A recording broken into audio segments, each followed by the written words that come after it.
Hey guys, welcome to ஏன் studio. So நம்ம தளபதி விஜய் அவர்களுடைய ஜனநாயகன் படத்துடைய ஷூட்டிங்லாம் வந்து முடிஞ்சிருச்சு. ஸோ இப்போ இந்த படத்துலேருந்து லேட்டஸ்ட்டாக வந்து பார்த்தீங்கன்னா ஒரு சில அப்டேட்ஸ்லாம் வந்திருக்கு. ஸோ என்னன்றதை ஒன் பை ஒன்னாக பார்க்கலாம். ஸோ ஃபஸ்ட்டு வந்து பார்த்தீங்கன்னா இந்த படத்தில் நடிக்கிற ஆக்டர் நரேன் அவர்கள் ரீசெண்டாக ஒரு கோயிலில் வந்து பார்த்தீங்கன்னா அவர்கிட்ட வந்து இன்டர்வியூ எடுத்தாங்க. ஸோ அதுக்கு அவர் வந்து பார்த்தீங்கன்னா ஜனநாயகன் படத்துடைய ஷூட்டிங்லாம் முடிஞ்சிருச்சு. ஸோ படத்துடைய டப்பிங் வரைக்கும் ஆல்மோஸ்ட் கம்ப்ளீட் ஆயிடுச்சு, அதுவும் என்னோடதெல்லாம் கம்ப்ளீட் ஆயிடுச்சு அப்படின்னு மாதிரி சொல்லியிருக்காரு. அண்ட் இந்த படத்தில் இவர் வந்து ஒரு சயின்டிஸ்ட் ரோலில் ரொம்ப முக்கியமான ஒரு ரோலில் நடிக்கிறாரு அப்படின்ற மாதிரி நான் சொல்லியிருக்காரு. ஸோ ஜனநாயகன் படம் ஒரு பொலிட்டிக்கல் படம், ஒரு அரசியல் படம். ஸோ அந்த படத்தில் எப்படி சயின்டிஸ்ட் வந்து இருப்பாங்க அப்படின்னு ஒரு டவுட் வருது. ஸோ என்ன மாதிரி அச்சுவினோத் அவர்கள் இந்த ஒரு படத்தில் இவரை பயன்படுத்திருக்காருன்னு தெரியல. ஸோ அதை நம்ம வெயிட் பண்ணி பார்ப்போம். அண்ட் படத்தோட டப்பிங்லாம் முடிஞ்சிச்சு, படத்தோடைய போஸ்ட் ப்ரொடக்ஷன் ஒர்க் நடந்துட்டு இருக்குன்னு நினைக்கிறேன். ஸோ எடிட்டிங் ஒர்க்லாம் போயிட்டு இருக்குன்னு நினைக்கிறேன். அண்ட் இந்த படத்தில் ஏற்கனவே வந்து பார்த்தீங்கன்னா நம்ம director Nelson, director Lokesh Kanagaraj and Atlee இவங்க 3 பேரும் கேமியா பண்ணுறாங்க. ஒரு ரிப்போர்ட்டராக வந்து வந்துட்டு போகிறாங்க அப்படின்ற மாதிரி வந்து நியூஸ் வந்துச்சு. ஸோ இப்போ வந்து பார்த்தீங்கன்னா டிவிகே கட்சியில் தளபதி கூட இருக்கிற புஷி ஆனந்த் இருக்கார் இல்லையா, ஸோ அவர் வந்து பார்த்தீங்கன்னா இந்த படத்தில் ஒரு கேமியா பண்ணியிருக்காரு அப்படின்ற மாதிரி சொல்லப்படுது.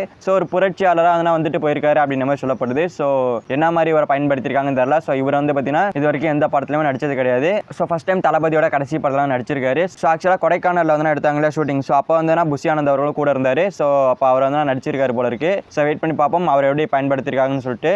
அண்ட் இந்த படத்துடைய அடுத்த அப்டேட் வந்து கன்ஃபார்ம் தீபாவளிக்கு அப்புறமா வந்து நெக்ஸ்ட் அப்டேட்னு சொல்லிட்டு நிறைய கொடுக்க ஆரம்பிப்பாங்க. ஸோ வெயிட் பண்ணி பார்ப்போம் அப்டேட்ஸ்லாம் எப்படி வரப்போகுதுன்னு சொல்லிட்டு. அண்ட் இது மட்டும் இல்லாமல் மியூசிக் டைரக்டரான அனிருத் அவர்கள் மதராசி படத்துடைய ஆடியோ லான்ச்சுக்கு போயிருந்தப்ப இந்த ஜனநாயகன் படத்தை பற்றி பேசியிருக்காரு. ஸோ அதாவது வந்து பார்த்தீங்கன்னா இப்போ மதராசி படம் எனக்கு வந்து முடிஞ்சிருச்சு. ஸோ அடுத்ததுனா ஜனநாயகன் படம் தான். ஸோ ஜனநாயகன் படத்துடைய ஃபர்ஸ்ட் சிங்கிள் வந்து வெறித்தனமாக வந்திருக்கு. ஸோ சூப்பராக இருக்கும் அப்படின்னு மாதிரி சொல்லியிருக்காரு. ஸோ இந்த ஃபர்ஸ்ட் சிங்கிளை கன்ஃபார்ம் தீபாவளிக்கு ரிலீஸ் பண்ணுவாங்க. ஸோ வெயிட் பண்ணி பார்ப்போம். அண்ட் அதுக்கு முன்னாடியே அப்டேட் வரதுக்கு வாய்ப்புகள் இருக்கான்னு கேட்டால் ஸோ மேபி இருக்க வாய்ப்புகள் இருக்குது. ஸோ வெயிட் பண்ணி பார்ப்போம். ஸோ அண்ட் அனிருத் அவர்கள் எப்போவுமே தளபதி விஜய் அவர்களுக்கு பாட்டும் சரி பிஜிஎம்ஸும் சரி ஸோ வெறித்தனமாக கொடுத்துருவாரு. ஸோ இந்த படம் கடைசி படம்ன்றனால எப்படி இருக்க போகுதுன்னு தெரியல, வெயிட் பண்ணி பார்ப்போம். அண்ட் அரசியல் படம் வேறு, ஸோ கண்டிப்பாக மாசாக கொடுத்துருவாரு. ஸோ இதுக்கு முன்னாடி சர்க்கார் ஒரு அரசியல் படம். ஸோ அந்த படத்தில் ஏஆர் ரகுமான் அவர்கள் வந்து மியூசிக் பண்ணியிருந்தாரு. ஸோ சூப்பராக பண்ணியிருந்தாரு. ஸோ இந்த படத்தில் வந்து அனிருத் அவர்கள் அதை எப்படி பண்ணியிருக்காருன்றதை வெயிட் பண்ணி பார்க்கலாம். செகண்ட் நண்பா, நம்ம தளபதி விஜய் அவர்களுடைய ஜனநாயகன் படத்தில் ஆக்டர் நரேன் அவர்கள் சயின்டிஸ்ட் ரோலில் நடிக்கிறாரு. அண்ட் இவருக்கான ஷூட்டிங் முடிஞ்சிருச்சு. ஸோ டப்பிங் ஒர்க்கு முடிஞ்சிருச்சு அப்படின்னு மாதிரி சொல்லியிருக்காரு. ஸோ இது மட்டும் இல்லாமல் எக்ஸ்ட்ராவாக வந்து பார்த்தீங்கன்னா புஷி ஆனந்த் அவர்கள் ஒரு கேமியா பண்ணியிருக்காரு அப்படின்னு மாதிரி சொல்லப்படுது. ஸோ இதை பற்றி உங்களோட ஒப்பீனியனை கமெண்ட் பாக்ஸில் கமெண்ட் பண்ணுங்க. இந்த வீடியோ பிடிச்சிருந்தா லைக் பண்ணிட்டு இந்த மாதிரி சினிமா பற்றின அப்டேட்ஸ்க்கெல்லாம் நம்ம சேனல் சப்ஸ்கிரைப் பண்ணி சப்போர்ட் பண்ணுங்க. இட்ஸ் ஓகே, தேங்க்யூ ஃபார் வாட்சிங். அடுத்த வீடியோவில் பார்க்கலாம். தேங்க்யூ.